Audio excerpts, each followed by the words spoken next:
Le PSG a raté le départ de Kylian Mbappé et globalement rate le départ de ses légendes. On va voir tout ça dans cette vidéo. Salut à tous les gars, c'est Azial. Aujourd'hui, on se retrouve pour une nouvelle vidéo actu autour du PSG de Kylian Mbappé. On va aussi parler de jeunes cracks du Paris Saint-Germain, potentiellement de prolongation de Titi, aussi de départ en prêt.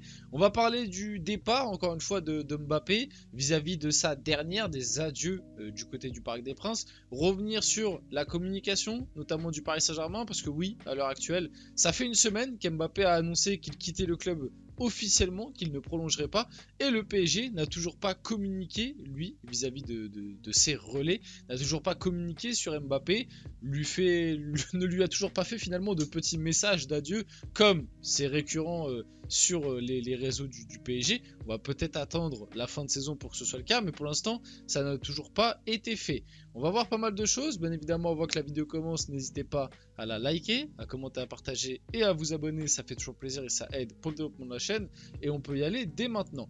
Comme je vous l'ai dit, plus de 48 heures et même maintenant, ça fait une semaine que Kylian Mbappé a annoncé son départ du Paris Saint-Germain, mais le PSG n'a toujours fait aucun commentaire, même pas de confirmation sur leur réseau globalement, pas que sur X, hein, que ce soit sur Insta, bref, sur tous les réseaux, même pas de relais, tu vois, vis-à-vis de la vidéo d'Mbappé. Après, on sait que le club n'était pas au courant de la vidéo postée par Mbappé, que le club a été un petit peu pris de court, donc peut-être que l'un dans l'autre, c'est une manière on va dire de se venger par rapport à ça, parce que normalement, on s'en rappelle, il y a même les infos qui étaient sorties, le PSG et Mbappé devaient communiquer ensemble sur le départ ou la prolongation du joueur. Bon, on a choisi le départ et Mbappé a décidé de le communiquer tout seul, ou en tout cas, apparemment, d'après les infos qui sont sorties, le PSG n'était pas au courant, de la vidéo. Ils étaient au courant du départ, mais ils n'étaient pas au courant qu'Mbappé allait annoncer dès maintenant, à ce moment-là, dans ce timing-là, juste après l'élimination face à Dortmund,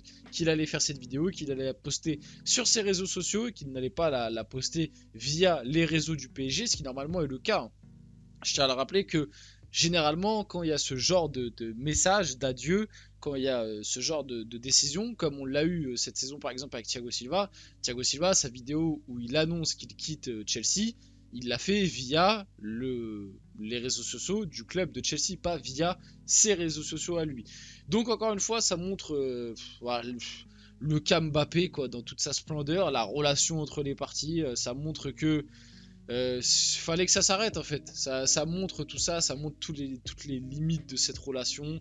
Mbappé qui prend la décision de balancer sa vidéo de départ sans prévenir le club, sans passer par les relais du club.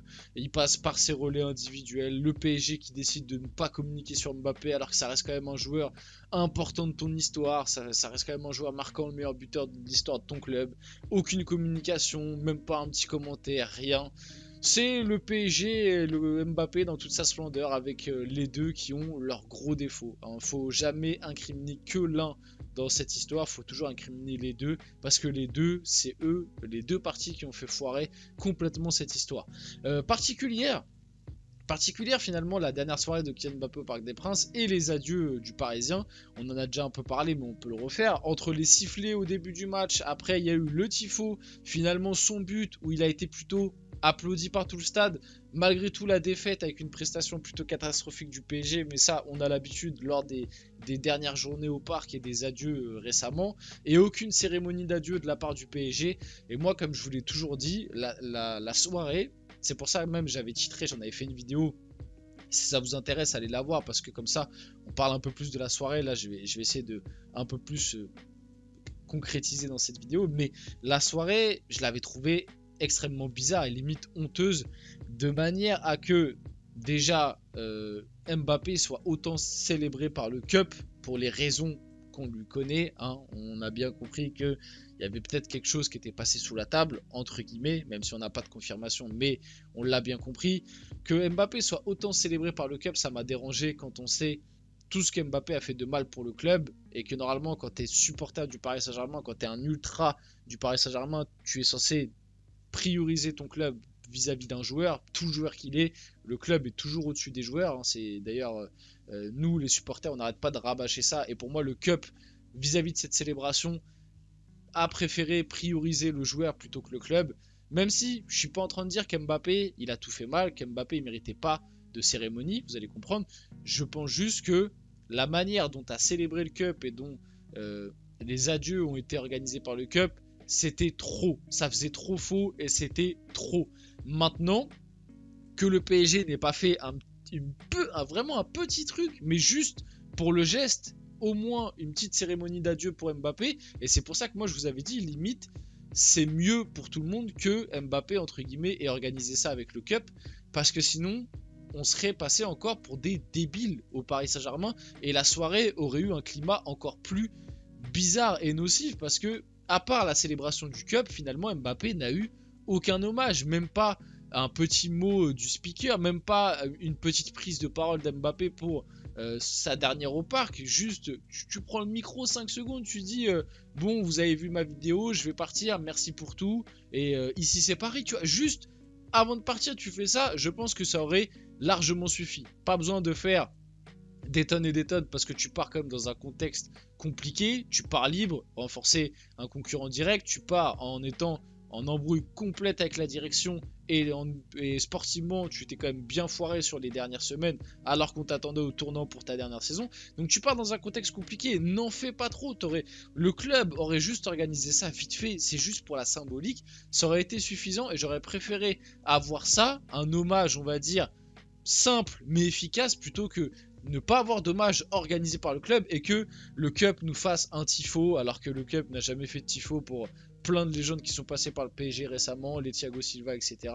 Ou en tout cas, ici, il y en a eu, mais quand ils étaient au club, mais pas pour leur départ. Un Di Maria aurait 100 000 fois plus mérité un tifo lors de ses adieux. Bref, tout ça, vous avez capté. Soirée très bizarre. Daniel Riolo l'a dit, le PSG a raté la sortie de toutes ses stars. Pour Kylian Mbappé, le plus grand buteur de l'histoire du club, ça s'est terminé dans l'indifférence lors de la célébration du titre. Tout a été gâché. Mais au-delà, parce que j'ai vu ces derniers temps le PSG se prendre une petite vague par rapport à ça, par rapport à comment on fait partir des légendes. Déjà, comme je viens de vous l'expliquer, le contexte Mbappé fait que dans tous les cas, la sortie allait être ratée. Quand tu pars du principe que le mec part libre, que le mec part en embrouille avec la direction du club, que le mec fait une vidéo d'annonce pour dire qu'il quitte le club sans prévenir le club en amont. Quand tu prends tout ça bout à bout, déjà tu savais que même s'il y avait une célébration de la part du PSG, ça allait sonner faux parce que en vrai au PSG, au sein du PSG, ils sont dégoûtés et ils avaient pas envie de le célébrer. Mais bon, ils auraient dû quand même le faire, je suis d'accord avec ça. Mais maintenant, il n'y a pas que le PSG qui rate les sorties de ses légendes. Je rappelle que Cristiano Ronaldo, Real Madrid, meilleur buteur de l'histoire du club aussi, il est parti dans l'indifférence la plus totale. Il n'a même pas eu une petite célébration. Pareil pour un Sergio Ramos, pareil pour un Casillas à l'époque, un Raoul, et c'est comme ça dans plein et plein de clubs. C'est pas que au Paris Saint-Germain. Quand tu es un grand joueur et que tu pars alors que le club ne voulait pas forcément que tu partes, c'est très compliqué d'organiser des beaux adieux entre guillemets et on va dire de pas rater la sortie de tes stars, tu vois. Mais c'est vrai qu'au PSG on a raté mais on n'a pas raté les sorties de toutes nos stars, faut pas abuser. Di Maria pour moi il a quand même bien été célébré. Après c'est vrai qu'il y en a, ça a été un peu plus compliqué, hein. Notamment Thiago Silva, il n'y a pas eu d'hommage, Cavani non plus, après c'était période Covid. Bon, très récemment Messi et Neymar, on va dire qu'ils sont partis dans l'indifférence la plus totale, alors qu'il y en a quand même un qui a emmené le PSG en finale de Ligue des Champions avec tous ses défauts, mais il a quand même emmené le PSG en finale de Ligue des Champions, il a passé 6 ans au club, le gars il est parti, c'est vraiment, il est parti comme si il était jamais arrivé au PSG.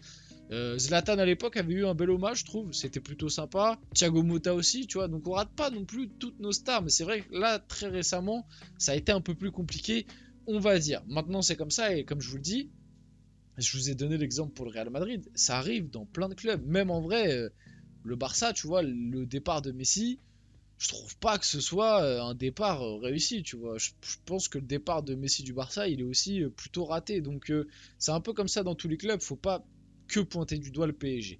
Et pour finir la vidéo, parler un peu de deux Titi, notamment commencer par Seny Mayoulou, qui va signer son premier contrat professionnel avec le PSG ce lundi. Le Titi sera lié avec le club de la capitale jusqu'en 2029. Très bonne nouvelle, parce qu'il a montré de très bonnes choses là cette saison, à chaque fois que Luis Enrique lui a donné du temps de jeu. Et moi, comme je vous l'ai dit, j'ai pas envie de m'emballer, je suis pas en train de dire que voilà, mais s'il a un petit potentiel qu'il va chercher et s'il progresse bien, je trouve qu'il a un petit truc. Je trouve déjà que dans son rapport avec le ballon, sa démarche et tout, je trouve qu'il y a un truc sympa déjà, rien que sur ça. Donc si Luis Enrique arrive à le peaufiner, je pense que ça peut devenir un joueur très sympa, Seny Mayoulou.